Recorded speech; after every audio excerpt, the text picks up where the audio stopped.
اور اہم خبر آپ کو دے دیں جموں کشمیر کے سرینگر کے نواکدل سے۔ سرینگر کے نواکدل میں آتش زدگی کا واقعہ پیش آیا ہے۔ نصف درجن سے زیادہ گھر جل کر خاکسار ہو گئے ہیں، حالانکہ آگ پر قابو پا لیا گیا ہے اور فائر عملے سمیت کچھ مقامی افراد زخمی ہوئے ہیں۔ تو سرینگر کے نواکدل کا یہ واقعہ ہے جہاں دیر رات آتش زدگی کا یہ واقعہ جو ہے یہ پیش آیا۔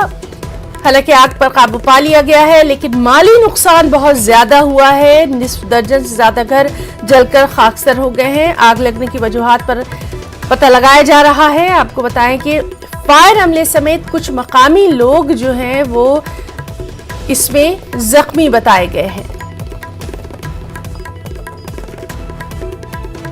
تو اہم خبر سرینگر کے نواکدل سے جہاں دیر شب یہ واقعہ جو ہے یہ پیش آیا جس میں نصف درجن سے زیادہ گھر جل کر خاکسار ہو گئے۔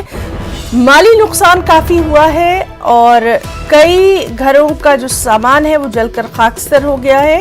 حالانکہ فائر بریگیڈ کے عملے نے فوری طور پر وہاں آگ پر قابو پانے کی کوشش کی۔ تصویروں کے ذریعے آپ دیکھ سکتے ہیں کہ آگ کتنی خوفناک لگی تھی اور اسی لیے کچھ مقامی لوگ جو ہیں اور کچھ فائر عملے کے کارکن وہ اس میں زخمی بتائے جا رہے ہیں۔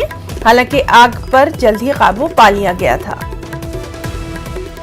تو لگاتار ہم دیکھ رہے ہیں کہ کس طرح سے خاص طور پر وادی کشمیر میں آگ لگنے کے اس طرح کے واقعات جو ہیں وہ لگاتار رونما ہو رہے ہیں اور اب سرینگر کے نواکدل میں یہ آتش زدگی کا واقعہ دیر شب میں پیش آیا جس میں آدھا درجن سے زیادہ گھر جل کر خاکسار ہو گئے ہیں۔